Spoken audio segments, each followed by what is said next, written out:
بسم اللہ الرحمن الرحیم ان الحمد للہ نحمده ونستعینه ونستغفره ونعوذ باللہ من شرور انفسنا ومن سیئات اعمالنا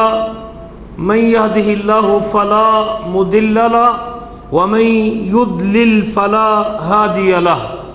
واشهد ان لا اله الا الله وحده لا شريك له واشهد ان محمدا عبده ورسوله اللهم صل على محمد وعلى ال محمد كما صليت على ابراهيم وعلى ال ابراهيم انك حميد مجيد اللهم بارك على محمد وعلى ال محمد كما باركت على ابراهيم وعلى ال ابراهيم انك حميد مجيد رب اشرح لي صدري ويسر لي امري واحلل عقدة من لساني يفقهوا قولي اللهم انفعنا بما علمتنا وعلمنا ما ينفعنا وزدنا علما ينفعنا اللهم ارنا الحق حقا وارزقنا اتباعه وارنا الباطل باطلا وارزقنا اجتنابه اما بعد فاعوذ بالله من الشيطان الرجيم الذين آمنوا ولم يلبسوا ایمانهم بظلم اولئک لهم الامن وهم مهتدون۔ گرامی قدر بھائیوں اور لائق احترام ساتھیوں، دین اسلام کی خوبیوں میں سے سب سے بڑی خوبی عقیدہ توحید ہے۔ انسان کی دنیا، قبر اور آخرت میں کامیابی دو چیزوں پر منحصر ہے، ایک کا نام ایمان ہے اور دوسری کا نام نیک عمل ہے۔ اور ایمان کی 6 بنیادوں میں سے سب سے پہلی بنیاد ایمان باللہ ہے،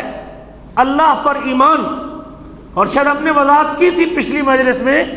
کہ اللہ پر ایمان کے 4 تقاضے ہیں۔ نمبر 1 اللہ کے وجود پر ایمان،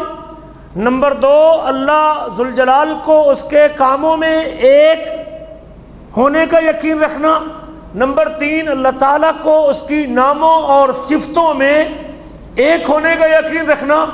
اور نمبر 4 جو ذات میں ایک ہے، کاموں میں اکیلا ہے، ناموں اور صفتوں میں اپنا کوئی ثانی نہیں رکھتا، اس کے ناموں اور صفتوں میں کوئی شریک نہیں ہے، اس کے کاموں میں کوئی شریک نہیں، وہ اکیلے سارے کام کرتا ہے،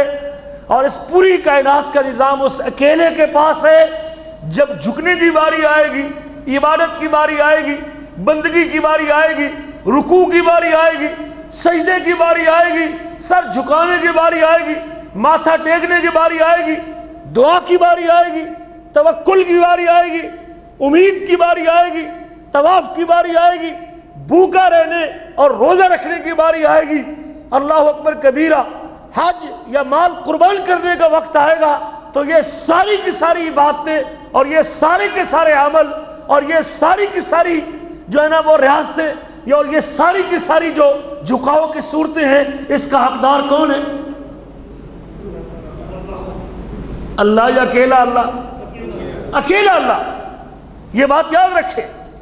جب کائنات کے نظام کو چلانے میں وہ اکیلا ہے، خلق میں، ملک میں، تدبیر میں، تقدیر میں، پیدا کرنے میں، اولاد دینے میں، رزق دینے میں، پانی اتارنے میں، انگوری نکالنے میں، بادل چلانے میں، سمندروں کے پانیوں پہ کنٹرول، ہواؤں پہ کنٹرول، فضاؤں پہ کنٹرول، ستاروں پہ کنٹرول، سورج پہ کنٹرول، چاند پہ کنٹرول، انسانوں پہ کنٹرول، جانداروں پہ کنٹرول، تمام مخلوقات کے اوپر جب کنٹرول ایک ذات کا ہے تو پھر یقیناً جھکنے کے لائق اور عبادت کے لائق بھی صرف ایک ذات ہے۔ یہ نقطہ جب تک سمجھ نہیں آئے گا اس وقت تک کسی بندے کی توحید کلیئر نہیں ہو سکتی۔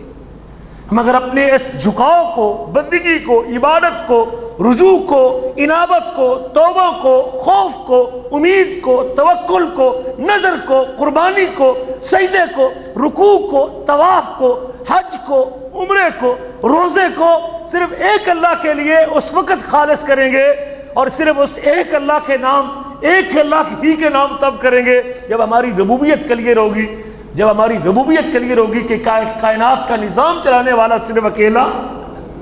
جب نظام دو طرفہ مانیں گے، کنٹرول دو طرفہ مانیں گے، رزق دو طرفہ مانیں گے، اولاد دو طرفہ مانیں گے، بھلے آپ 99% اولاد کا اختیار اللہ تعالیٰ کو دیں اور 1% اولاد کا اختیار آپ نے مان لیا کسی مخلوق میں سے کسی کے لیے، سورج کے لیے، چاند کے لیے، اللہ کے ایک نبی کے لیے یا اللہ کے نیک بندوں کے لیے۔ مجھے بڑا تعجب ہوا، کل فیس بک کے اوپر ایک میں نے خاتون سے کسی اینکر نے پوچھا کہ آپ یہاں کیوں بیٹھی ہوئی ہیں؟ وہ خاتون بڑی دیدہ دلیری کے ساتھ کہتی ہے کہ مجھے اس بزرگ نے بیٹا دیا ہے۔ یہ بیٹا اس کے ساتھ بیٹھا ہوا تھا، 5-7 سال کا بیٹا تھا، اس کے سر پہ ہاتھ رکھ کے کہتی ہے مجھے اس نے بیٹا دیا ہے۔ شاید مل جائے، میں اب کل پرسوں کے اب فیس بک میں مجھے بڑا تعجب ہوا کہ اس قدر ڈٹائی کے ساتھ اور اتنی جرأت کے ساتھ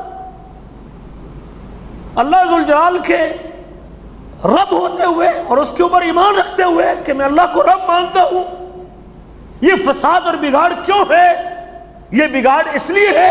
کہ ہمیں توحید کا پتہ نہیں۔ اگر ہمیں پہلے دن سے ہماری گھٹی میں یہ بات ڈالی ہوتی اور ہمیں یہ بات راسخ کی ہوتی، ہمارے ذہنوں میں بات جمائی ہوتی ہے کہ خلق اور ملک کس کے اختیار میں، صرف صورتیں بنانا، چہرے بنانا، پانی کو صورت میں تبدیل کرنا، پانی کی بوند سے چہرہ بنانا، اس انسان کو وجود دینا، اس کو تخلیق کرنا، صرف کس کے اختیار میں ہے؟ اللہ کے اختیار میں۔ للہ ملک السماوات والارض، آسمان اور زمین کی بادشاہی اللہ تعالیٰ کے لیے ہے۔ یخلق ما یشاء، یخلق ما یشاء جملہ یاد کر لیں میرے عزیزو۔ جب آپ کے ذہن میں یہ بات بیٹھ گئی کہ یخلق ما یشاء، آسمان اور زمین کا مالک اللہ ہے، آسمان اور زمینوں کا مالک اللہ ہے، للہ ملک السماوات والارض، آسمان اور زمین کی ملکیت اللہ کے پاس ہے، آسمانوں اور زمینوں کی ملکیت اللہ ہی کے پاس، اللہ ہی کے پاس ہے۔ یعنی ایک رائی کے دانے کے برابر بھی آسمان اور زمین کی ملکیت کسی اور کے پاس نہیں۔ یخلق ما یشاء، جو چاہتا ہے پیدا کرتا ہے۔ یہب لمن یشاء اناثا، جسے چاہتا ہے بیٹیاں دیتا ہے، اور جسے چاہتا ہے بیٹے دیتا ہے، اور جسے چاہتا ہے دونوں دیتا ہے، اور جسے چاہتا ہے بانج بنا دیتا ہے۔ وَيَجْعَلُ مَن يَشَاءُ عَقِيمًا، اور جسے چاہتا ہے بانج بنا دیتا ہے۔ اور اللہ تعالیٰ خوب جاننے والا اور وہ تقدیر لکھنے والا ہے، وہ علیم اور قدیر ہے، اسے پتہ ہے کہ کس کو دینا ہے اور کب دینا ہے اور کس وقت دینا ہے، کتنی دیر کے بعد دینا ہے۔ یہ فیصلے سارے کس کے علم میں ہیں؟ جب یہ میرے عقیدے میں بات راسخ ہوگی، پھر میں مانگتا مانگوں، اور جن لوگوں کے ذہنوں میں یہ بات راسخ تھی نا کہ یہ معاملہ صرف اسی ذات سے یہ مسئلہ اسی کے اختیار میں اور اسی کے پاس سے یہ معاملہ حل ہونا ہے، وہ مانگتے مانگتے بوڑھے ہو گئے، جوانی کی عمر گزر گئی، بڑھاپے کی حدود کو چھو گئے، بال سفید ہو گئے، ہڈیاں کمزور ہو گئی، لیکن اولاد لینے کی امید پھر بھی کس سے رکھی؟ زکریا علیہ السلام کو دیکھ لیں، رب انی وہن العظم منی واشتعل الرأس شیبا، اللہ میری ہڈیاں کمزور ہو چکی ہیں، سر سفید ہو چکا ہے، لیکن پھر بھی میں تجھ سے دعا کرنے سے معروم نہیں ہوں، پھر بھی میں تیرا دروازہ کھٹکھٹاتا ہوں، مجھے یہ یقین ہے کہ جب بھی یہ مہربانی کرنی ہے تو نہیں کرنی ہے۔ ابراہیم علیہ السلام کو دیکھ لیں، آخری وقت تک بڑھاپے میں آ گئے، بوڑھے ہو گئے، 80 سال کی عمر کو پہنچ گئے، لیکن اولاد کی امید کس سے رکھی؟ اللہ تعالیٰ سے۔ یہ تھا ان لوگوں کا تصور جن کو یہ بات راسخ تھی ذہنوں میں کہ یہ معاملہ، یہ مسئلہ اسی دربار سے حل ہونا ہے، اسی کی ذات سے، اسی کی جناب سے حل ہونا ہے، یہ کسی اور کے اختیار میں ہے ہی نہیں۔ یہ نبیوں کا طرز عمل ہے۔ میرے عزیزو، اس عقیدے کو محفوظ رکھنا اور اس پر جیتے جی زندگی گزارنا اور مرتے تک اس کے اوپر قائم رہنے کی دعا کرنا، یہ بڑا ضروری ہے، اسے عقیدہ توحید کہتے ہیں۔ میں نے کہا ایمان باللہ، کامیابی کی پہلی سیڑھی ایمان باللہ ہے، ایمان کا پہلا رکن ایمان باللہ ہے، اصول ایمان کا پہلی اصل ایمان باللہ ہے، اور اس میں 4 چیزیں آتی ہیں۔ جب آپ کا ایمان باللہ، میرا ایمان باللہ ہی ٹھیک نہیں، اس وقت تک میری کوئی نیکی بھی اللہ تعالیٰ کے ہاں قابل قبول نہیں۔ یہ پہلی احساس ہے۔ اس کی حفاظت کرنا، اس کو سمجھنا، اس کو سیکھنا، اور سیکھنے سمجھنے کے بعد اس کی ترویج کرنا، اس کو پھیلانا۔ صرف اپنی ذات تک محدود نہ کیجیے، اپنی برادری میں اپنے بھائی بہن بیوی بیٹے اور اس دعوت کو آگے منتقل کرنا، یہ میری آپ کی ذمہ داری ہے۔ ورنہ نبی کریم کو تو اللہ تعالیٰ نے وحی کے ذریعے سب کچھ بتا دیا تھا۔ اگر اپنی نجات چاہتے تھے آپ کو مکہ میں 13 سال مشقتیں برداشت کرنے کی ضرورت نہیں تھی۔ مکہ میں دکھ سہے، تکلیفیں سہی، مکہ چھوڑا، پھر آپ مدینہ میں آئے، پھر جنگیں لڑی، احد لڑی، بدر لڑی، پھر احد لڑی، پھر اللہ اکبر کبیرہ، نبی کریم صلی اللہ علیہ وسلم نے خندق لڑی، خیبر لڑی، مکہ فتح مکہ ہوا، صرف اسی نقطے کے لیے کہ عبادت کے لائق صرف کس کی ذات ہے؟ اللہ کے نبی کی 23 سالہ محنت ہے اسی نقطے کے اوپر۔ یہی پیغام ہے جس کے لیے جتنی بھی حق و باطل کے مارکے ہوئے ہیں، آدم علیہ السلام سے لے کر نبی آخر الزمان تک، سب کی بنیاد یہی چیز تھی کہ عبادت اور بندگی صرف کس کا حق ہے؟ میرے عزیزو، اس کو سمجھیے اور سمجھنے کے بعد پھر اس کی حفاظت کیجیے کہ قیامت کے دن ہم خالی ہاتھ میں کھڑے ہوں اللہ کے دربار میں، کسی ہمارے شرکیہ قول کی وجہ سے، شرکیہ عمل کی وجہ سے، اللہ کی ذات صفات اور الوہیت میں شرک کی وجہ سے، کہ یہ ہماری ساری زندگی کی پونجی جمع جو ہے نا وہ ضائع ہو جائے۔ نبی کریم کے ارشاد گرامی صحیح بخاری مسلم کی حدیث حضرت عبادہ بن صامت سے روایت کرتے ہیں، من شاہد اللہ الہ الا اللہ، جس بندے نے اس بات کی گواہی دی کہ اکیلے اللہ کے علاوہ کوئی عبادت کے لائق نہیں، وہ اکیلا، اس کا کوئی شریک نہیں، اور بے شک محمد صلی اللہ علیہ وسلم اس کے بندے اور رسول ہیں، اور حضرت عیسیٰ علیہ السلام بھی اس کے بندے اور رسول ہیں۔ عیسیٰ علیہ السلام کی نبوت اور ان کے اللہ کے بندے اور اللہ کے رسول ہونے کا اعتراف کرتا ہے، اور اللہ کا کلمہ ہے جو مریم علیہ السلام کی طرف ڈالا ہے، اور اللہ کی طرف سے بھیجی ہوئی وہ روح ہے۔ جنت بھی حق ہے اور جہنم بھی حق ہے، الجنت حق والنار حق، ادخلہ اللہ الجنت علی ما کان من العمل، اس کی عملی کوتاہیاں ہوں بھی صحیح، باقی اس کی عملی کوتاہی موجود بھی ہو، جیسے بھی اس کے اعمال ہوں، لیکن اس کی اس عقیدہ توحید کی وجہ سے اللہ کے بارے میں اس کا نظریہ ٹھیک، رسول اللہ کے بارے میں اس کا نظریہ ٹھیک، عیسیٰ علیہ السلام کے بارے میں اس کا نظریہ ٹھیک، اس کی ایمانیات اور عقیدہ اس کا درست ہے، اس کے اندر کوئی لچک اور جھول نہیں ہے، اللہ تعالیٰ اس عملی کوتاہی کو معاف کر دیں گے، درگزر کر دیں گے، اور اللہ تعالیٰ اس کو جنت میں داخل کریں گے۔ بعض لوگ عمل کے اوپر بڑی محنت کرتے ہیں، لوگوں کو نمازی بنا دیا اور بڑی کوشش کی، لیکن اس کے اگر عقیدے کے اوپر آپ نے محنت نہیں کی تو وہ کیا کرے گا اس عمل کو؟ عمل کی قبولیت کی پہلی شرط یہ ہے کہ آدمی کا اللہ کے بارے میں تصور درست ہونا چاہیے، اللہ کی ذات میں، اللہ کی صفات میں، اللہ کی الوہیت میں بندے کو کلیئر ہونا چاہیے۔ نبی کریم کے ارشاد گرامی ہے، حضرت عبداللہ بن مسعود سے روایت کرتے ہیں، من مات وهو يدعو من دون اللہ ندا دخل النار، جو شخص دنیا سے اس حالت میں چلا گیا کہ اللہ کے علاوہ کسی اور شخص کو وہ پکارتا چلا گیا، اللہ کے علاوہ مخلوق میں سے کسی کو وہ مدد کے لیے، رزق کے لیے، اولاد کے لیے، اللہ اکبر کبیرہ، دنیا کے معاملات کے لیے، مصیبتیں ٹلنے کے لیے، دکھ ٹلنے کے لیے، شفا مانگتے مانگتے مخلوق میں سے کسی کو آواز دیتا چلا گیا کہ فلاں مجھے شفا دے دے، مجھے رزق دے دے، مجھے اولاد دے دے، میری جھولی بھر دے، میرے حالات ٹھیک کر دے، میرے اوپر نظر کرم کر دے، وہ شخص اس عقیدے کے ساتھ دنیا سے چلا گیا، دخل النار، جہنم کی آگ کے اندر چلا جائے گا۔ اور صحیح مسلم میں حضرت جابر کی یہ حدیث بھی ہے، من لقیا لا یشرک بہ شیئا، جو شخص اللہ سے اس حالت میں ملا گیا کہ اس نے اللہ تعالیٰ کے ساتھ ایک رتی برابر بھی کسی کو شریک نہیں کیا، دخل الجنہ، اللہ اس کو جنت میں داخل کریں گے، اور جس نے اللہ کے ساتھ شرک کیا اللہ اس کو جہنم میں داخل کریں گے۔ میرے عزیزو، اس بنیاد کو سمجھنے کے بعد اور اس اصل کو سمجھنے کے بعد میری اور آپ کی ذمہ داری بنتی ہے کہ ہم اپنے اندر، ہمارے اندر، میرے اندر، آپ کے اندر، میں کسی کو نشانہ نہیں بنانا چاہتا، اللہ کی قسم،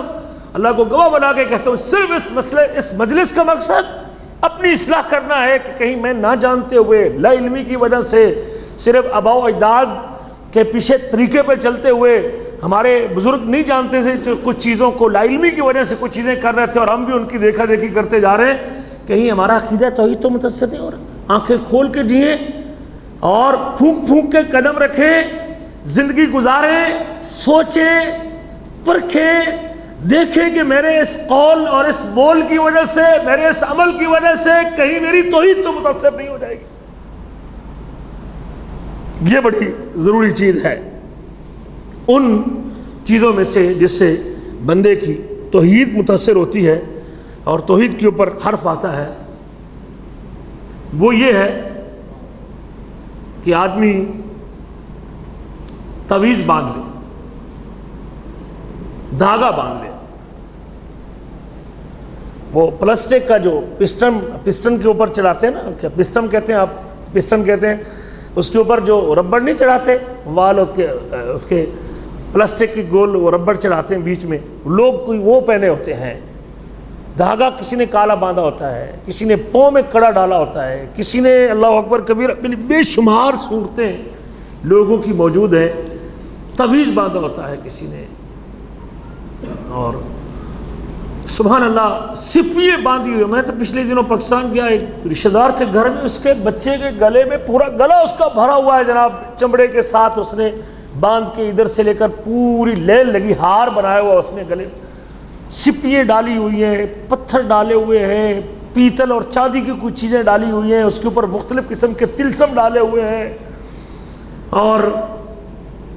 ہندسے اوپر لکھے ہوئے ہیں۔ اور اگر کسی کا تعویذ کھول کے دیکھتے ہیں تو اس میں غیر مفہوم باتیں لکھی ہیں جس کا کوئی پتہ نہیں کیا لکھا ہوا ہے۔ اور کبھی کبھار ایسے بھی ہم نے کئی تعویذ کھولے ہیں کہ جس میں اللہ کی مخلوق سے آوازیں دی گئی ہیں، یا دستگیر، یا فلاں، یا فلاں، یا علی اجویری، اس قسم کے جملے جس میں مخلوق کو پکارا گیا ہے اور اللہ کے بندوں کو دعوت دی گئی ہے، یا فلاں میری اس مصیبت کو ٹال دے، یہ جملے لکھے ہوئے ہیں۔ بے شمار لوگوں گاڑی میں لٹکائے ہوئے ہیں، بعض کا وہ آپ نے دیکھا ہوگا 4 5 11 3 4 اس قسم کے ہندسے آپ نے دیکھا، دکانوں میں لٹکے ہوئے ہیں، لوگوں کے کاؤنٹر کے پاس لٹکے ہوئے ہیں، کسی نے بٹوئے میں رکھا ہوا ہے۔ آپ لوگوں کے بٹوئے یہاں سے چیک کرنے کا، بٹوئے کے اندر آپ کو سینکڑوں ایسے لوگ ملیں گے جن کے اندر وہ کوئی نہ کوئی ایسے ہندسے لکھے ہوئے ہیں اور ایسی چیزیں بنا کے رکھی ہوئی ہیں، اور عقیدہ یہ ہے کہ اس سے جو ہے نا وہ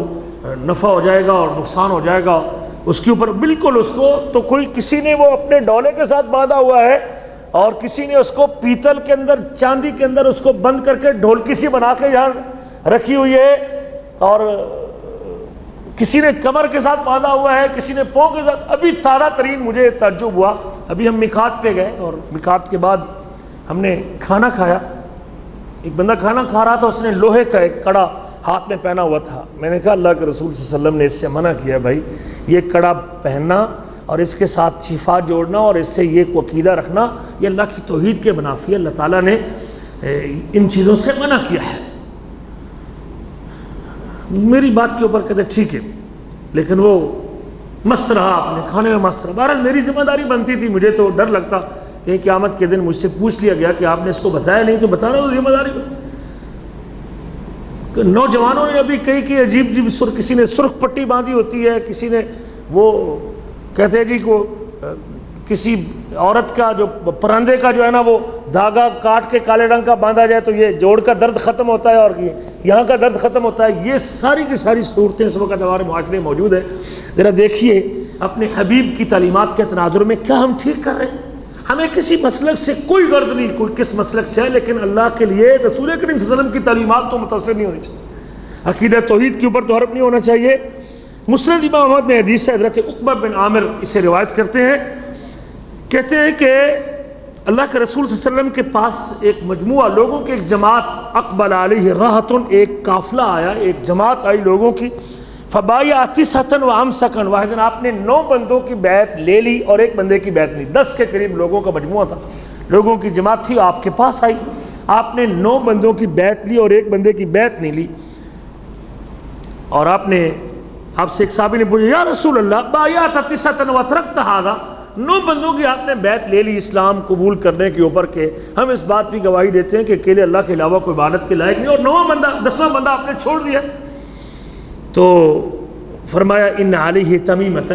اس کے اوپر تمیمہ ہے۔ تمیمہ کہتے ہیں کوئی ایسی چیز، وہ لکڑی کی ہو، پیتل کی ہو، چاندی کی ہو، ورق کی ہو، سونے کی ہو، کوئی ایسی چیز جس کے اوپر آپ کوئی ایسی عبارتیں لکھیں، ہندسے لکھیں، کوئی ایسی چیز لکھیں غیر مفہوم چیز لکھیں جس کے ساتھ آپ کا یہ عقیدہ بن جائے کہ یہ پہنوں گا تو ڈروں گا نہیں، یہ پہنوں گا تو دشمن کا وار نہیں ہوگا، یہ پہنوں گا تو کوئی دھوکہ نہیں دے گا، یہ پہنوں گا تو مصیبت نہیں آئے گی، یہ پہنوں گا تو دکان نہیں جلے گی، یہ پہن کے رکھوں گا تو میرا گاہک زیادہ آئیں گے، کوئی ایسی چیز، اسے تمیمہ کہتے ہیں۔ آپ نے فرمایا اس کے اوپر ایک تمیمہ باندھا ہوا ہے، فَأَدْخَلَ يَدَهُ فَقَطَعَهُ، آپ نے اپنا ہاتھ ڈالا اور اس کو ہاتھ ڈالا اور کاٹ دیا۔ نبی کریم صلی اللہ علیہ وسلم نے اس کو کاٹا اور پھر اس کی بیعت لی اور فرمایا من اللہ کا تمیمتن فقد اشرک، جس نے تمیمہ لٹکایا ہے، جس نے اپنا عقیدہ، اپنا ایمان، اپنا دل اس تمیمے کے ساتھ اور تمیمے کو تمیمہ اس لیے کہتے ہیں کہ بندہ یہ سمجھتا ہے کہ اس کی وجہ سے میرا کام پورا ہوگا۔ تمہ یتیمو کا معنی ہوتا ہے کام کا پورا ہونا، کام کا مکمل ہونا۔ تمہ ہم کہتے ہیں نا خلاص تم الامر، کام پورا ہو گیا جی، تم السیارہ، گاڑی تیار ہوگی۔ تمیمے کو تمیمہ اس لیے کہتے ہیں کہ اس چیز کے ساتھ بندے کا عقیدہ ہو کہ میرا کام اس سے پورا ہوتا ہے، میری شام کی مزدوری اس سے پوری ہوگی، میری دکان اس سے چلے گی۔ اگر کوئی شخص تمیمہ لٹکاتا ہے فقط اشرک، اس نے شرک کیا ہے۔ مسند احمد کی حدیث ہے بھائی، مسند احمد کی حدیث، عبداللہ بن مسعود رضی اللہ تعالیٰ عنہ کہتے ہیں صحابی رسول ہے، نبی کریم فرماتے ہیں، مسند احمد کی حدیث ابو داؤد کے اندر بھی موجود ہے، ان رقا والتمائم والتولۃ شرک، تین باتیں آپ نے ذکر کی۔ رقا دم جھاڑ جسے کہتے ہیں، شرکیہ دم جسے کہتے ہیں، غیر شرعی دم کہتے ہیں۔ دم کی دو قسمیں، ایک وہ دم ہے جو قرآن کی آیت کے اوپر مشتمل ہو، ایک وہ دم ہے جو نبی کریم کی کسی بتائی ہوئی حدیث کے اوپر مشتمل ہو۔ سورۃ فاتحہ کا دم ہے،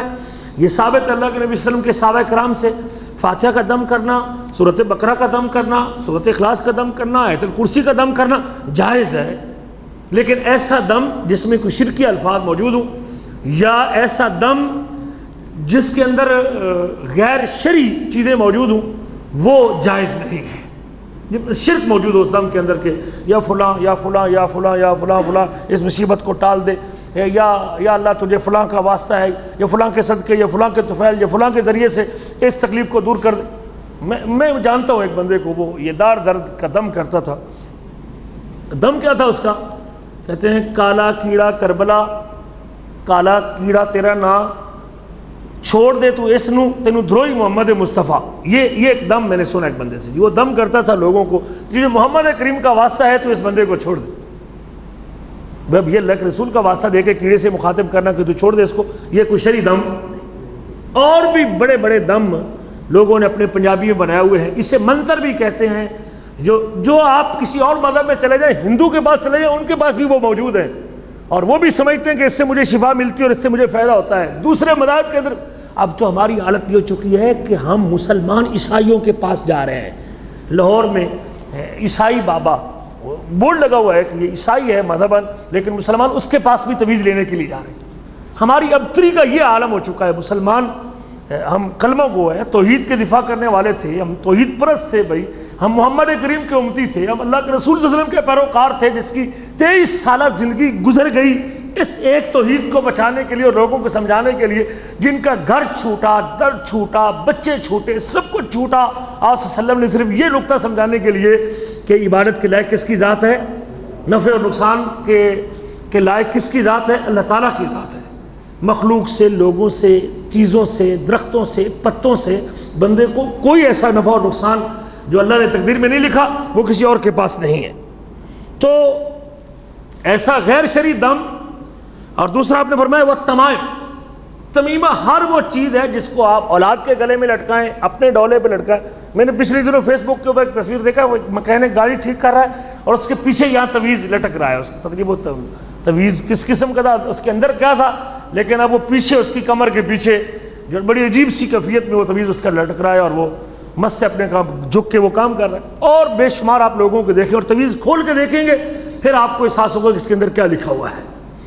تو ہر وہ چیز جس کو آپ سمجھتے ہیں کہ اس سے بچوں کو نظر بد نہیں لگے گی، بچوں کو تکلیف نہیں آئے گی، بچوں کو مصیبت نہیں آئے گی، بیماری نہیں آئے گی، تعلیم ان کی اچھی ہو جائے گی، رزق ان کا اچھا ہو جائے گا، آپ اپنے لیے، اپنے بچوں کے یا گھر کے کسی فرد کے لیے اپنی دکان میں یا گھر میں یا بیٹھک میں کہیں بھی ایسا کوئی ٹکڑا باندھتے ہیں اور ایسی چیز باندھتے ہیں اور آپ کا دل اس سے جڑا ہوا ہے، اگر میرے جیسے کسی بندے نے اس کو چھین لیا آپ فوراً کانپنے لگے، او نہیں نہیں نہیں نہیں نہیں نہیں یہ نہ کرنا، یہ نہ کرنا۔ یہاں ایک بندہ بیٹھا ہوا ہے مجلس میں، وہ پتہ نہیں گھر سے کتنا بڑا تویز لے کے آیا، میں نے اس کو لے کے کاٹ دیا، اور مجھے کچھ ہو جائے گا استاد جی، مجھے کچھ ہو جائے گا، یہ ہو جائے گا۔ حالانکہ یہاں سرائیہ میں ایک بندہ رہتا ہے، اس کو رات کو ڈر گیا کسی وجہ سے، 5000 روپیہ دیا اس نے پاکستان میں، اور اس نے اتنے بڑے فوٹو کاپی کر کے بھیج دیے، اور وہ تویز جہاں اس نے دکھایا مجھے، کہتے ہیں یہ استاد جی ہم نے 5000 دیا اس کو، اور یہ تویز اس نے لکھ دیے۔ کوئی ساتھی یہاں کے لے کے آیا تھا اس کو، یہاں ہم نے اس کو دم بھی کیا۔ اب کتنا لوٹے ہیں لوگ۔ ہمارے ساتھیوں میں سے قریبی ساتھیوں نے بتایا کہ استاد جی اولاد کے لیے پتہ نہیں کیا کچھ ہم نے، لوگوں نے ہمیں تویز دیے، کتنی کڑوی دوائیں پلائیں، اور کس قدر ہم سے دھوکہ ہوا۔ بکریاں اور بکرے ہم نے لوگوں کو دیے کہ اولاد ہو جائے گی اس کے اس تویز لکھنے کی وجہ سے، اور اس کے اس یہاں موجود ہے بندے موجود، اللہ کی قسم اٹھا کے کہتا ہوں، اس قسم کے لوگ پھنسے ہوئے اس دلدل کے اندر۔ تو آپ فرماتے ہیں والتمائم، شرکیہ دم غیر شرعی۔ ہمارے ایک ساتھی کو 2002 میں وہ عمرہ کرنے کے لیے آئے، میرے ساتھ پڑھتے تھے، اللہ تعالیٰ ان کی قبر منور فرمائے۔ دیکھیں جو صحیح العقیدہ لوگ ہوتے ہیں وہ کس طرح توحید کی حفاظت کرتے ہیں۔ ہم مدینہ میں پڑھتے تھے اور وہ عمرہ کرنے کے لیے آئے، بڑے قابل آدمی تھے، ہم اکٹھے پڑھتے تھے ایک ہی استاد کے پاس، اور آئے بھی ایک نبینہ آدمی کے ساتھ، اور وہ نبینہ بھی حافظ قرآن اور بڑے نیک آدمی تھے۔ تو مدینہ میں ان سے ملاقات ہوئی، بس واپس گئے اور ان کو تکلیف ہو گئی، کوئی جسم ان کا سوکھتا گیا، حتیٰ کہ استاد جی نے ان کو گھر سے منگوا کے اپنے ادارے میں رکھ لیا، اور مجھے وہاں جب چھٹی گئے تو ان سے تب بھی ملاقات ہوئی۔ اسے کسی نے بتایا کہ ہمارے علاقے میں ایک شخص ہے اور وہ دم کرتا ہے،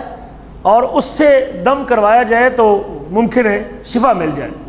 مجھے کہتے ہیں کہ بھائی جان اس سے یہ پوچھیں، اس کا دم سنیں، اگر وہ دم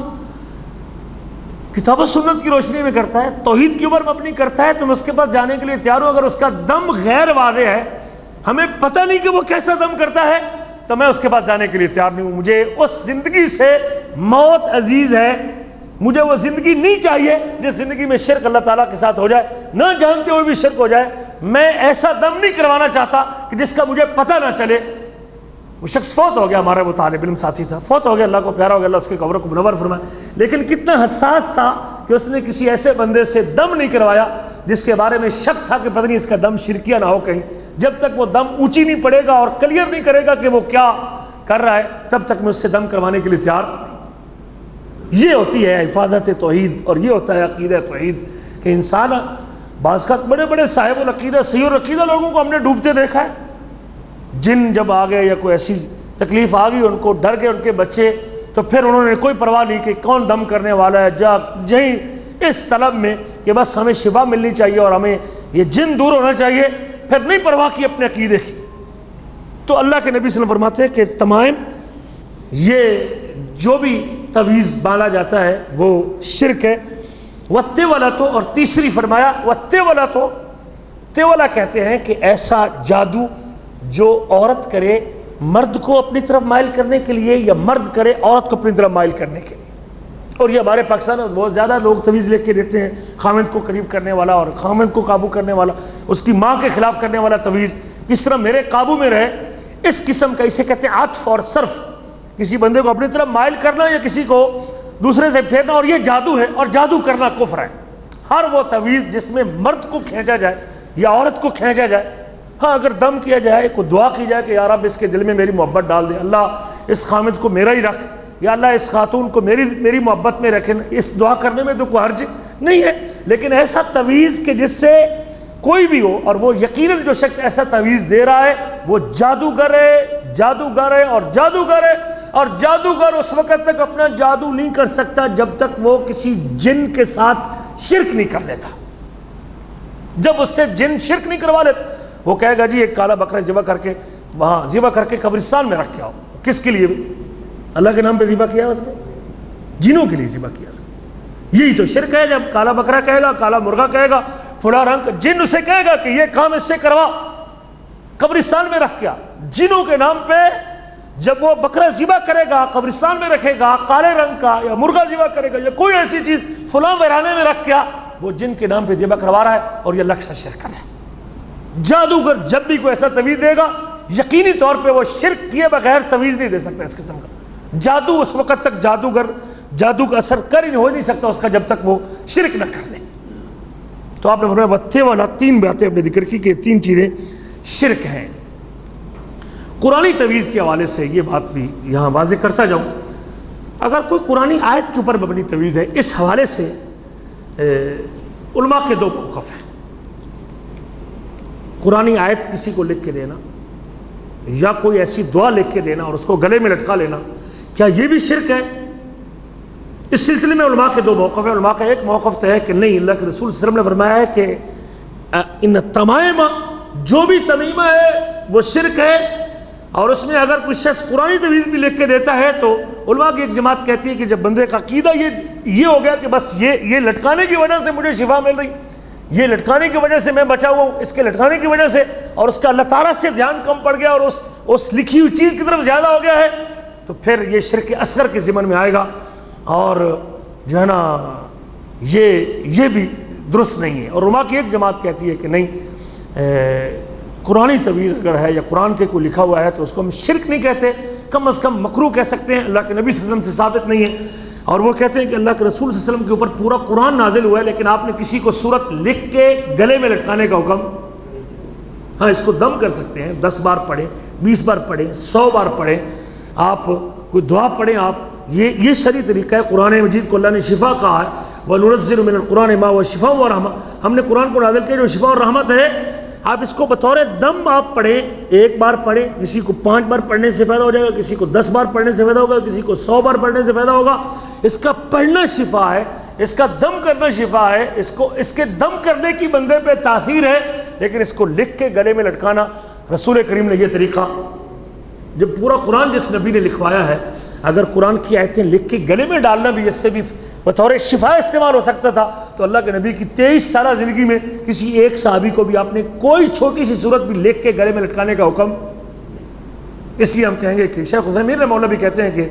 اس کو قرآنی آیت کے اوپر مبنی تویز کو ہم شرک تو نہیں کہتے، لیکن کم از کم مکروہ ضرور کہیں گے کہ اللہ کے رسول نے یہ کیا نہیں۔ اس سے بھی بچنا بہتر ہے، اور عمومی دلائل کا تقاضا یہ ہے کہ اس سے بھی اگر آدمی بچے تو بہتر ہے۔ ہاں دم کرے، اور اس کے کہتے ہیں بعض صورتیں اس کی حرام تک لے کے جاتی ہیں۔ مثال کے طور پہ بچے نے تویز پہنا ہوا ہے قرآنی آیت کے اوپر مبنی، اور پھر وہ پیشاب کرتا ہے اسی بستر میں، اور اسی بستر میں لیٹتا بھی ہے، اور وہ پیشاب، وہ قرآن جو لکھا ہوا ہے وہ تویز وغیرہ جو ہے وہ اسی پیشاب والے جسم کے ساتھ لگتا ہے، یا پورے بستر کے اوپر بچہ گھومتا ہے، یا اس کی اور وہ لیٹرین میں لے کے جاتے ہیں، اس کی طہارت کرواتے ہیں، اور اس کو وہ تویز بھی لے کے جاتے ہیں، تو اس طرح یہ قرآن کی توہین کی ایک شکل یہ بنتی ہے۔ اس وجہ سے اس کو حرام کہیں گے، لیکن اس سے بھی بچنا یہ بہتر ہے۔ یہ فرق بہرحال میں نے کر دیا قرآنی تویز کے اوپر بھی، لیکن اب کیا گارنٹی ہے یہ مجھے قرآنی تویز دے رہا ہے؟ یہ کوئی گارنٹی نہیں۔ اس وقت ہم نے 20 تویز کھول کے دیکھے ہیں، لیکن بیچ میں غیر مفہوم باتیں ہوتی ہیں جس کے اوپر کوئی پتہ نہیں ہوتا کہ کیا لکھا ہوا ہے، اور اس میں خاص طور پہ واضح طور پہ شرک کے جملے بھی لکھے ہوتے ہیں۔ تو یہ 3 باتیں اللہ کے نبی نے فرمائی، ابن ماجہ کی حدیث ہے۔ دم، غیر شرعی دم، ہر وہ دم جو کسی قرآنی آیت کے اوپر مبنی نہیں، نبی کریم کی سکھائی دعا کے اوپر مبنی نہیں، اور اس کے اندر شرکیہ الفاظ موجود ہیں۔ مثال کے طور پہ دم میں کہتا ہے یا غوث اعظم، یا غوث اعظم، یا غوث اعظم، یا غوث اعظم، اس کو شفا دے دے، تو کیا یہ جی یہ شرک ہے بھائی، آپ اللہ سے مخلوق سے شفا مانگ رہے ہیں، اور بالکل سیدھا مانگ رہے ہیں، یا فلاں اس کو اولاد دے دے، یا فلاں اس کو اولاد دے، یا فلاں اس کو اولاد دے دے، یا فلاں اس کو اولاد دے، یا فلاں اس کی مصیبت کو ٹال دے، اس کی مصیبت کو ٹال دے۔ اگر آپ وہ 100 مرتبہ پڑھتا ہے اس کو، اور اس کو بطور دم پڑھتا ہے، تو شرکیہ دم ہے، اور اس سے تو انسان کا ایمان ہی ختم ہو جائے گا، اور اس کی توحید جو ہے وہ ختم ہو جائے گی اگر وہ اس قسم کا دم کرواتا ہے۔ اسی طرح گاڑیوں پہ ایسی جسم کی لٹکانا، صرف اپنے اوپر نہیں، گاڑی پہ لٹکانا، بیٹھک میں لٹکانا، گھر میں لٹکانا، نظر بد اور حسد سے بچنے کے لیے، بعض کا حسد سے بچنے کے لیے وہ فلاں شخص کہیں نقصان نہ دے دے، یہ ساری کی ساری چیزیں اللہ کے رسول صلی اللہ علیہ وسلم نے منع کی۔ حضرت ابو بشیر روایت کرتے ہیں انصاری، اور یہ بخاری مسلم کی حدیث ہے کہ اللہ کے نبی صلی اللہ علیہ وسلم کے ساتھ ایک سفر میں نکلا، اللہ کے رسول صلی اللہ علیہ وسلم نے فرمایا فَأَرْسَلَ رَسُولًا، آپ نے ایک ساتھی بھیجا، اپنا نمائندہ بھیجا قافلے کے اندر، پورے کے اندر، فرمایا لا يبقين في رقبة بعير قلادة من وطن، یہ اونٹ چیک کرو، اور کسی اونٹ کی گردن میں تانبے کی کوئی تانت کی کوئی تار نہیں ہونی چاہیے۔ لوگ اونٹ کو نظر بد سے بچانے کے لیے تانت کی تار باندھتے تھے، تو آپ نے فرمایا کسی اونٹ کی گردن میں تانت کی کوئی تار نہیں رہنی چاہیے، کسی اونٹ کی گردن میں تانت کی تار نہ رہے، او قلادۃ، یا کوئی کسی قسم کا بھی وہ تانت کے علاوہ یا کوئی اور تانبے کے علاوہ یا کوئی اور بھی دھاگا اگر کسی کے گردن میں باندھا ہوا ہے تو وہ دھاگا کاٹ دیجئے۔ تو اللہ کے رسول صلی اللہ علیہ وسلم نے وہ دھاگا کٹوا دیا اور حکم دیا۔ یہ صحیح بخاری اور صحیح مسلم کی حدیث۔ اس سے پتہ چلتا ہے کہ جو بڑا ہے، گھر کا سربراہ ہے، اس کو چیک اینڈ بیلنس بھی رکھنا چاہیے کہ ہمارے تو بھینسوں کے گلوں میں تویز ڈالے ہوئے ہیں لوگوں نے، اونٹوں کے بکریوں کے گلوں میں تویز ڈالے ہوئے ہیں، گایوں کے گلے میں تویز ڈالے ہوئے لوگوں نے، ڈول کی اور لکڑی کی۔ میں نے دیکھا کئی لوگوں کو لکڑی درخان کے پاس جا کے اس کی لکڑی میں سوراخ کروا کے اس میں تویز ڈال کے اوپر سے ٹھوک کے وہ ایک ٹلی سی بنا کے لوگوں نے بھینسوں کے گلوں میں ڈالی ہوتی، اور وہ بھینس گوبر بھی کرتی ہے، وہیں بیٹھتی بھی ہے اور پیشاب بھی کرتی ہے وہ۔ اب قرآن کی توہین ہے، اگر آپ نے ایسی قرآن کی آیت لکھ کے دی، اگر کوئی اور چیز ہے تو شرک ہے، اور قرآن کی آیت لکھ کے دی ہے تو پھر کم از کم قرآن کی توہین تو ہو رہی ہے، اور یہ عام ہے۔ تو اللہ کے نبی صلی اللہ علیہ وسلم نے فرمایا کہ کاٹ دو، کسی اونٹ کی گردن میں کوئی ایسی چیز نہ رہے۔ رسول کریم صلی اللہ علیہ وسلم کا ارشاد گرامی ہے، حضرت عمران بن حسین اس سے روایت کرتے ہیں اور مسند احمد کی حدیث ہے، آپ نے ایک بندہ دیکھا، کہتے ہیں اس کے ہاتھ میں وفی یدہ حلقۃ من صفر، پیتل کا کڑا اس کے ہاتھ میں تھا، وہ کڑا اس نے پہنا ہوا تھا، اللہ کے نبی نے دیکھا، فرمایا ما ہذہ، کیا ہے یہ؟ اسی تو پوچھتے ہی کوئی نہ نا، ہم تو روکنے کی ضرورت ہی نہیں ہمارے اندر میں، بجائے اس کے کہ ہم اس کو کاٹیں، یہ تو بعد کی بات ہے۔ اللہ کے نبی نے اس سے یہ پتہ چلا کہ بندے کو حکم لگانے سے پہلے یا برائی سے منع کرنے سے پہلے پوچھ لینا چاہیے، بھائی یہ کیوں باندھا ہوا ہے تو نے، یہ کیوں کیا ہوا ہے بھائی؟ آپ نے اس سے پوچھا ما ہذہ، یہ کیا ہے بھائی؟ قال من الواہنۃ، وہ شخص کہنے لگا کہ مجھے بیماری ہے، تکلیف ہے۔ وہن کہتے ہیں کمزوری کو، بیماری کو، تکلیف کو، کوئی ایسی جسمانی بیماری، سوکڑا کہہ لیں، جسم سوکھ جائے، ہاتھ، بعض لوگوں کا ہاتھ سوکھنا شروع ہو جاتا ہے، پاؤں سوکھنا شروع ہو جاتا ہے، کہتے ہیں مجھے بیماری ہے اور اس بیماری کی وجہ سے میں نے پہنا ہوا ہے۔ آپ فرماتے ہیں انزعھا، اتار دے اس کو۔ اللہ کے نبی کہتے ہیں انزعھا، اتار دے اس کو۔ فإنها لا تزيدك إلا وهنا، یہ تیری بیماری کو اور زیادہ کرے گا، یہ تیری بیماری کو، دو معنی اس کی بیماری کو زیادہ کرنے کے، تیری بیماری کو اور زیادہ کرے گا جب تو اس کے ساتھ اپنا عقیدہ جوڑے گا کہ اس دھاگے اور اس پیتل کی وجہ سے مجھے شفا مل رہی ہے، تو تیرا عقیدہ خراب ہو جائے گا، تیری عقیدہ جو ہے نا وہ توحید ساری خراب ہو جائے گی، تیری بیماری بڑھ گی اور قیامت کے دن عذاب کا باعث بنے گا۔ اور دوسرا یہ ہے کہ تیری بیماری کو اور زیادہ کرے گا اگر تیرا اعتقاد یہ ہے کہ اس سے میری بیماری دور ہوتی ہے تو اس سے جو ہے نا وہ تیری تکلیف اور بڑھے گی، یہ تیری تکلیف اور بڑھے گی، جو باقی جسم میں تکلیف منتقل ہو۔ نفسیاتی طور پہ دیکھ لیں نا، ایک بندے کو اگر شوگر چیک نہیں کرواتا نا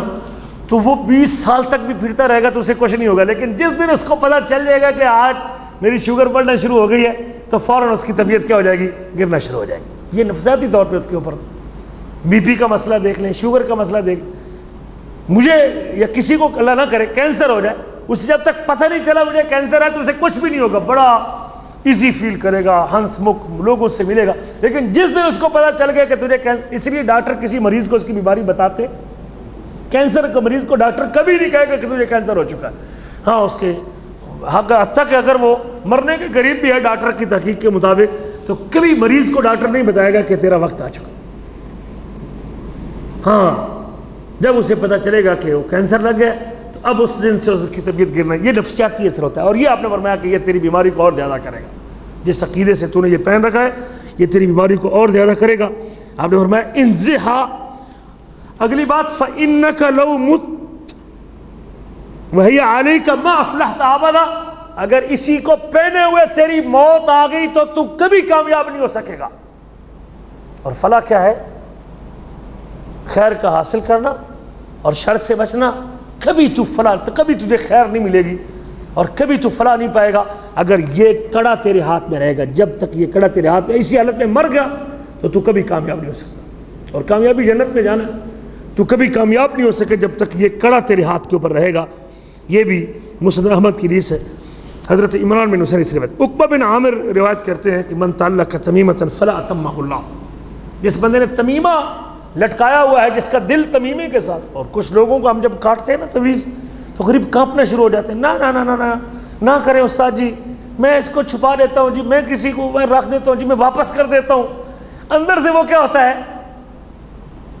یہی تعلق ہے بھائی.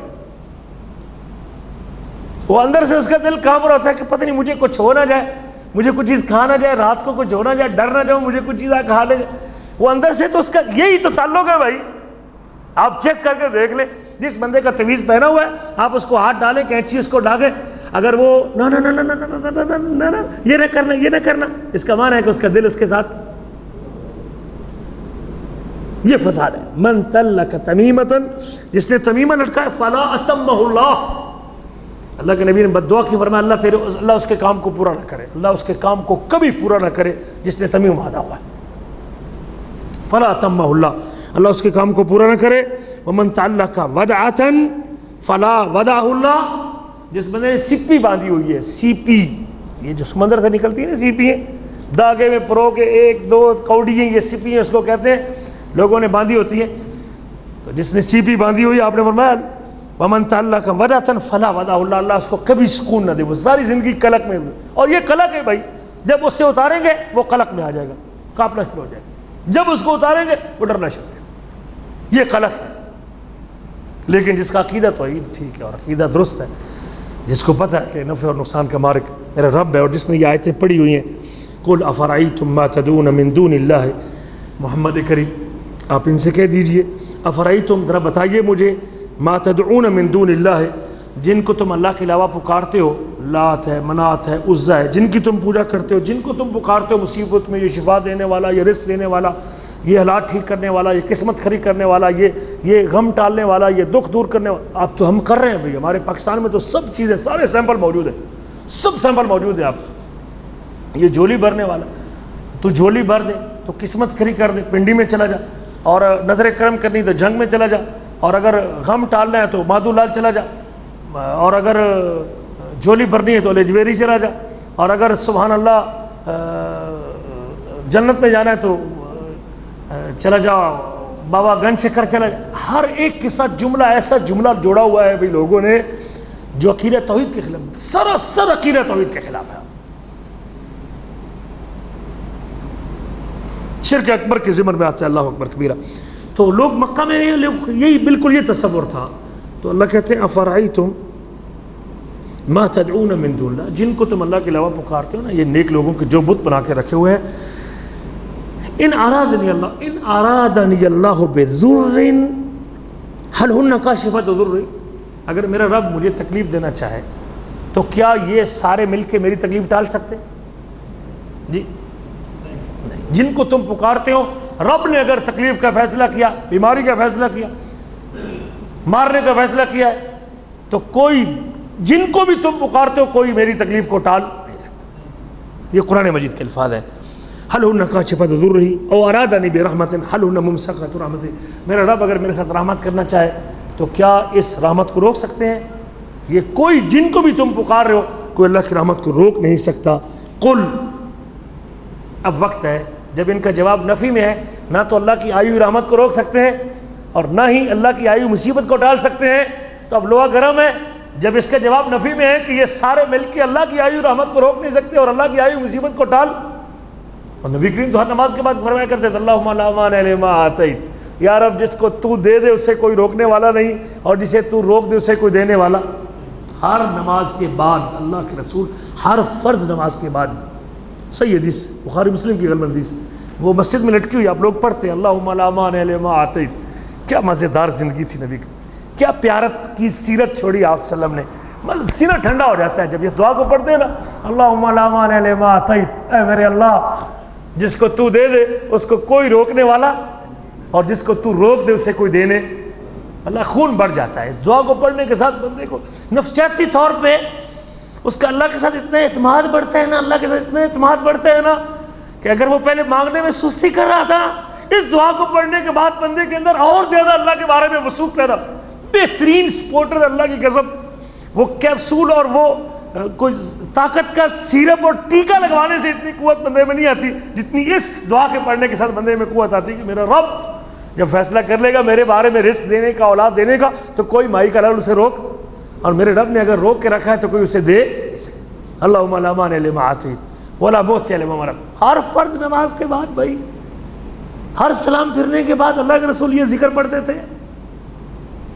کس قدر اس کا اثر ہوگا بندے کی زندگی کے اوپر، لیکن بندہ اگر سوچ کے پڑھے کہ بس یہ میرے حبیب کا طریقہ ہے۔ اللہ اکبر کبیرہ، اللہ اکبر کبیرہ۔ تو میرے عزیزو، تو اللہ فرماتے ہیں آخری جب یہ باتیں کہ یہ سب جب نہیں ٹال سکتے اللہ کی آئی ہوئی مصیبت کو، قل حسبی اللہ،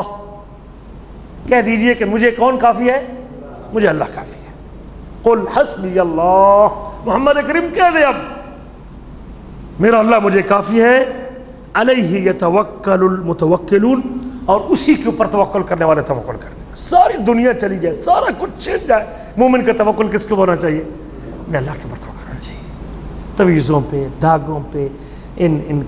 اور مجھے کسی نے کہا جو مکہ سے ایک چین سی ملتی ہے نا، جو کھل بھی جاتی ہے بند بھی ہو جاتی ہے، دیکھیے نا آپ نے، کہتے ہیں جی وہ پہننے سے بلڈ پریشر جو ہے نا وہ ختم ہو جاتا ہے، جس کا اس کا علاج ہے جی۔ کئی لوگ کہتے ہیں جی وہ سعودیہ سے ہمارے لیے وہ چین لے کے آنا جی، وہ فلاں نے پہنی، اس کا بی پی جو ہے نا وہ ٹھیک ہو گیا۔ میرے عزیزو، بات یاد رکھیں، جس چیز کو اللہ تعالیٰ نے شرعی طور پہ سبب قرار نہیں دیا، یا اللہ تعالیٰ نے اپنی تقدیر میں یا اپنے شریعت میں یا تقدیر میں اللہ تعالیٰ نے جس چیز کو سبب نہیں قرار دیا، ہم اس میں نفع و نقصان کا سبب نہیں جوڑ سکتے۔ شرعی طور پہ مثال کے طور پہ فاتحہ پڑھنے سے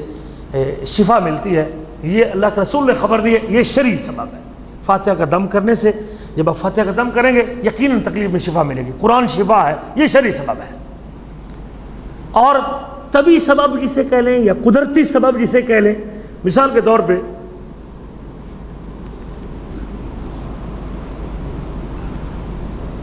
تیل کو بطور مالش استعمال کرنا، زیتون کا تیل ہو گیا، یا کوئی لونگ ہے اس کو داڑھ کے لیے استعمال کرنا،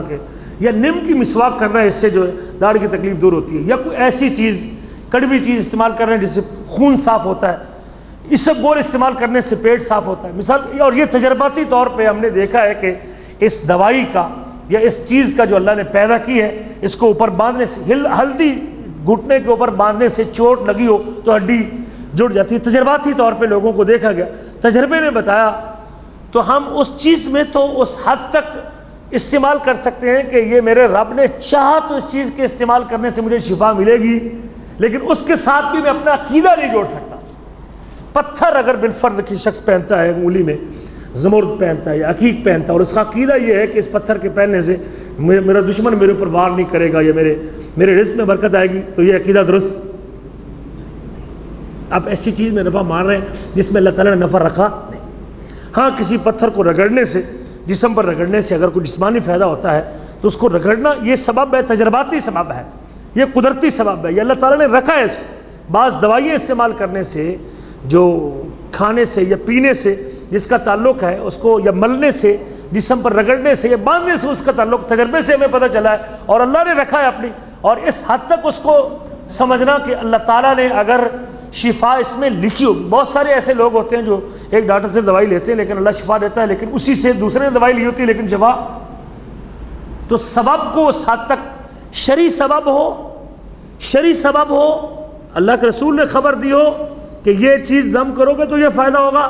اس کو اس طرح پڑھو گے تو یہ فائدہ ہوگا، یہ شرعی سبب ہے، شریعت نے بتایا۔ یا قدرتی سبب ہو، اللہ نے تقدیر میں یا اللہ تعالیٰ نے اس چیز کے خصائص اور اوصاف میں یہ لکھا ہے کہ اس کو باندھنے سے یا کھانے سے یا پینے سے یہ تکلیف دور ہو سکتی ہے یا درد دور ہو سکتا ہے، یہ شفا مل سکتی ہے۔ تو اس عقیدے کے ساتھ کہ میرے رب نے چاہا تو اللہ تعالیٰ اس کے کھانے سے مجھے شفا دے گا اور اس سے مجھے فائدہ ہوگا، اس حد تک ان دو چیزوں کے علاوہ کسی تیسری چیز کے لیے کوئی فائدے کا عقیدہ رکھنا یا اس سے نفع کا عقیدہ رکھنا یا اس سے نقصان کے بچنے کا عقیدہ رکھنا، یہ اللہ تعالیٰ کی توحید کے منافی ہے، اور ایسی چیز کو سبب قرار دینا ہے جس کو اللہ نے سبب قرار نہیں دیا۔ تو یہ چند باتیں تھیں آج کی مجلس میں۔ ایک تو اللہ کے رسول صلی اللہ علیہ وسلم نے اس کے لیے دعا کی ہے کہ، اور آپ نے ان ساری باتوں سے منع کیا ہے دھاگا باندھنا اور تویز باندھنا دکان اور کاروبار کی برکت اور خیر کے لیے، اور اس کے اوپر پیسے لوٹانا، انسان اپنا مال بھی ختم کرے گا، مال بھی ضائع کرے گا اور اپنا ایمان بھی ضائع کرے گا۔ اللہ سے دعا کرنی چاہیے، اس کے مقابلے میں اللہ سے توکل، رات کو تہجد کے وقت اٹھیں، تیسرے پیر اٹھیں، اللہ کے سامنے روئیں، اللہ سے گڑ گڑائیں، اللہ تعالیٰ سے مانگیں۔ نبی کریم کی بڑی بہترین تعلیمات موجود ہیں، وہ کلمات جس سے دعا قبول ہوتی ہیں، وہ اوقات جس سے دعا قبول ہوتی ہیں، وہ جگہیں جس پر دعا قبول ہوتی ہے۔ آپ کو اگر یہاں تسلی نہیں ہو رہی تو اللہ کے گھر چلے جائیں۔ ہمارے استاد شیخ شنقیطی نے ایک واقعہ ذکر کیا کہ ایک شخص کو اس کا داماد بڑا تنگ کرتا تھا، اور رشتہ بھی کہتے ہیں میرے کہنے پہ ہوا تھا، وہ میرے پاس آ گیا کہ داماد بڑا تنگ کرتا ہے شیخ، تو میں بڑا پریشان ہوں، ادھر بیٹی ہے اور بیٹی کا دکھ برداشت نہیں ہوتا۔ اللہ اکبر کبیرہ، ہم کوتاہ لوگ ہیں اللہ کی قسم، ہم اللہ سے ٹوٹے ہوئے، ہمیں تو لوگوں نے بگاڑ دیا کہ اللہ ہماری ڈائریکٹ سنتا نہیں ہے جب تک کسی کا واسطہ نہیں دیں گے۔ یہ بدعقیدگی اللہ کے بارے میں یہ پھیلا دی گئی ہے، ہم کیا اللہ سے مانگیں گے؟ ہم تو لٹے ہوئے لوگ ہیں اللہ کی قسم۔ شیخ کہتا ہے میں نے اسے کہا سوچ کے، میں کہا یار تو بیت اللہ چلا جا، اللہ کے گھر چلا جا اور وہاں بیٹھ کے اللہ سے دعا کر۔ وہ چلا گیا،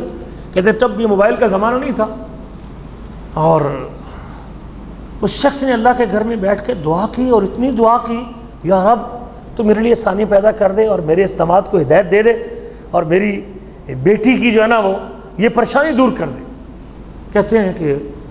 وہ دعا ایسی قبول ہوئی کہ اس کے داماد نے سسر کا پتہ کیا کہ کہاں ہے، انہوں نے کہا جی وہ تو مکہ گیا ہوا ہے، ہوٹل کا پتہ کیا، ہوٹل کے نمبر کے اوپر فون کیا، اور فون کرنے کے بعد جب تک اس نے سسر سے بات نہیں کی، کہتے ہیں مجھے معاف کر دینا، میں نے جو بھی زیادتی کی ہے یا جو بھی مجھ سے ہوا ہے مجھے معاف کر دینا۔ یہ شیخ نے اپنا واقعہ سنا، اور بے شمار واقعات اس قسم کے واللہ ملتے ہیں ہمیں کہ جب بندہ اللہ تعالیٰ سے رو کے دعا کرتا ہے اور جھک کے دعا کرتا ہے، اللہ بڑا مہربان ہے، اللہ تعالیٰ تو کن کے اپنے فیصلے کو نافذ کرنے والا ہے۔ تو ہم بجائے اس کے کہ اپنا مال، اپنا ایمان، اپنی دولت تویزوں کے اوپر اور شرک تویزوں کے اوپر اور ان ٹونوں کے اوپر اور ان دھاگوں کے اوپر اور ان چیزوں کے اوپر لوٹائیں اور ختم کریں، اور اپنے کل قیامت کے دن توحید سے بھی ہاتھ دھو بیٹھیں۔ ہم تو اپنے حبیب کے طرز عمل پہ اور اپنے حبیب اور اپنے نبی کے طرز عمل پہ، جس نے لوگوں کو زمین سے ہٹا کے کدھر کیا، جن کا رخ کیا لوگوں کی طرف، اللہ کی طرف کیا، لوگوں سے ہٹا کے رب العباد کی طرف لوگوں کا رخ کیا، اور لوگوں کو بتایا کہ وہی رب ہے اور وہی کرنے والا ہے اور وہی فیصلے کرنے والا ہے اور وہی دعائیں قبول کرنے والا ہے۔ اس محبت کے ساتھ آپ اپنے اللہ کی محبت کو دل میں جگہ دیں اور پیار کو جگہ دیں کہ اللہ تعالیٰ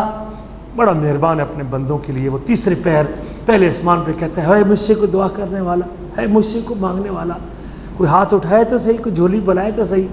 میرا مسئلہ ہے، کام کا مسئلہ ہے، شفا کا مسئلہ ہے، بیٹیوں کا مسئلہ ہے، شادیوں کا مسئلہ ہے، مجھے اپنے اللہ سے اپنا تعلق مضبوط کرنا چاہیے، نماز کی پابندی کرنی چاہیے، اور اپنے اللہ کے ساتھ بندے کا ہر بندہ سمجھے کہ میرا سب سے زیادہ میرے رب سے تعلق ہے۔ جب یہ تصور آ جائے گا آپ کا تو پھر دیکھیں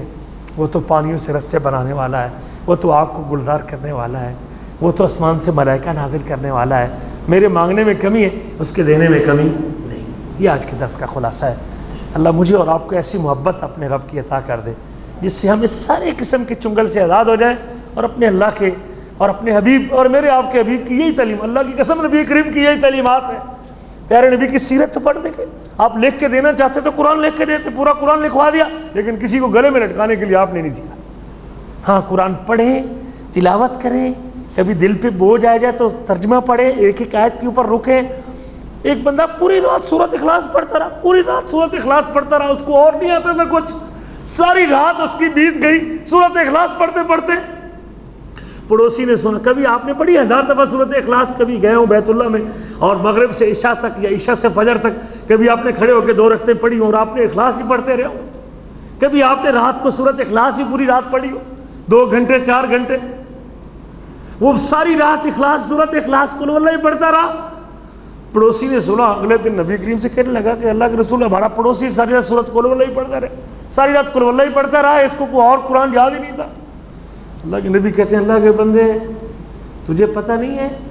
اس نے جو سورۃ اخلاص پڑھی ہے تو اس کو چھوٹا سمجھ رہا ہے، تھوڑا سمجھ رہا ہے، یہ 3 مرتبہ پڑھنے سے اللہ پورے قرآن کا ثواب عطا کرتا ہے۔ کبھی ایسی آیت الکرسی کے ساتھ اور سورۃ اخلاص کے ساتھ جڑیے تو صحیح ذرا، اور اس کو بار بار پڑھیے تو صحیح ذرا، اللہ تعالیٰ کا اس کے معنی کو سمجھ کے پھر دیکھیں کہ آپ کی بیٹری کتنی چارج ہوتی ہے اور آپ کا اللہ پر اعتماد کتنا مضبوط ہوتا ہے۔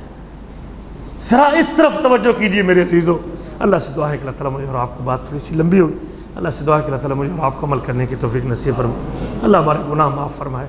اللہ تعالیٰ ہماری جو کوتاہی ہیں عقیدے کی، شاید میرے اندر بھی ہوں بھائی، میں آپ کو کسی کو مورد الزام نہیں ٹھہرا رہا، کسی کو نشانہ نہیں بنا رہا، شاید میرے اندر بھی یہ کوتاہی ہو اور آپ کے سامنے کچھ بیان کرنے سے اللہ میری اصلاح بھی کر دے، اللہ ہمیں اپنی اصلاح کی توفیق نصیب فرمائے، اللہ ہمیں اپنی خالص محبت نصیب فرمائے اور اپنے حبیب کے طریقے پہ اپنے اللہ ہمیں اپنی بندگی کی توفیق نصیب فرمائے،